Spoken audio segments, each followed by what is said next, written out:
जय श्री कृष्णा। राधे राधे। हिंदू पंचांग के अनुसार वट सावित्री व्रत ज्येष्ठ मास की अमावस्या तिथि को किया जाता है। इस दिन विवाहित औरतें वट वृक्ष की पूजा करती हैं। इस पूजा का मुख्य उद्देश्य अपने पति की लंबी उम्र की कामना करना और अपने वैवाहिक जीवन को सुखमय बनाना होता है। वट सावित्री व्रत सौभाग्य प्राप्ति के लिए एक बहुत ही बड़ा व्रत माना जाता है। इस साल 2023 में वट सावित्री व्रत 19 मई 2023 दिन शुक्रवार को पूरी विधि विधान से रखा जाएगा। इस दिन पूजा के दौरान वट सावित्री व्रत की कथा का श्रवण किया जाता है। आइए जानते हैं वट सावित्री व्रत की कथा। वट सावित्री की व्रत कथा। प्रसिद्ध तत्वज्ञानी अशुपति भद्र देश के राजा थे। उनको संतान सुख नहीं प्राप्त था। इसके लिए उन्होंने 18 वर्ष तक कठोर तपस्या की, जिसके उपरांत सावित्री देवी ने कन्या प्राप्ति का वरदान दिया।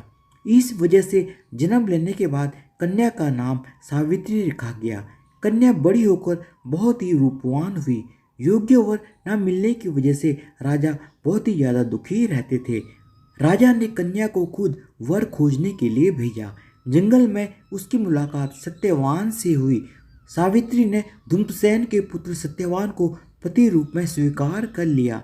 इस घटना की जानकारी के बाद ऋषि नारद जी ने अशुपति से सत्यवान की अल्प आयु के बारे में बताया। माता पिता ने सावित्री को बहुत समझाया, परंतु सावित्री अपने धर्म से नहीं डिगी, जिसकी जिद के आगे राजा को झुकना पड़ा। सावित्री और सत्यवान का विवाह हो गया। सत्यवान बड़े गुणवान, धर्मात्मा और बलवान थे। वे अपने माता पिता का पूरा ख्याल रखते थे। सावित्री राजमहल छोड़कर जंगल की कुटिया में ही आ गई थी। उन्होंने वस्त्र आभूषणों को त्याग दिया था और अपने सास ससुर की सेवा करती रहती थी। सत्यवान की मृत्यु का दिन निकट आ गया। नारद ने सावित्री को पहले ही सत्यवान की मृत्यु के दिन के बारे में बताया था। समय नजदीक आने से सावित्री अधीर होने लगी। उन्होंने 3 दिन पहले से ही उपवास शुरू कर दिया। नारद मुनि के कहने पर पितरों का पूजन किया। प्रत्येक दिन की तरह ही सत्यवान भोजन बनाने के लिए जंगल में लकड़ियां काटने जाने लगा, तो सावित्री भी उनके साथ गई।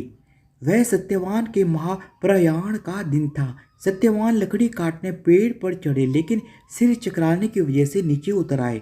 सावित्री पति का सिर अपनी गोद में रखकर उन्हें सहलाने लगी। तभी यमराज आते दिखे, जो सत्यवान के प्राण लेकर जाने लगे। सावित्री भी यमराज के पीछे पीछे जाने लगी। उन्होंने बहुत मना किया, परंतु सावित्री ने कहा कि जहाँ मेरे पतिदेव जाते हैं वहाँ मुझे जाना ही चाहिए। बार बार मना करने के बाद भी सावित्री पीछे पीछे चलती रही।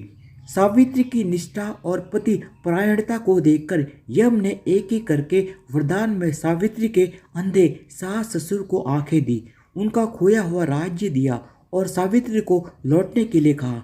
वह लौटती कैसे? सावित्री के प्राण तो यमराज लिए जा रहे थे। यमराज ने फिर कहा कि सत्यवान को छोड़कर चाहे जो मांगना चाहे वो मांग सकती हो। इस पर सावित्री ने 100 संतानों और सौभाग्यवती का वरदान मांगा। यम ने बिना विचारे प्रसन्न होकर तथास्तु बोल दिया। वचनबद्ध यमराज आगे बढ़ने लगे।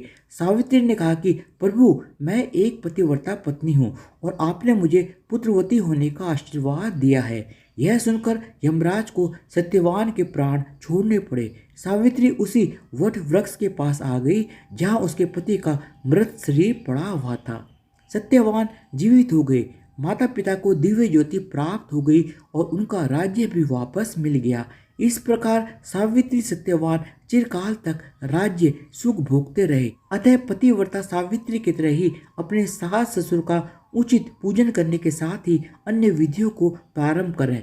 वट सावित्री व्रत करने और इस कथा को सुनने से व्रत रखने वाले के वैवाहिक जीवन के सभी संकट टल जाते हैं।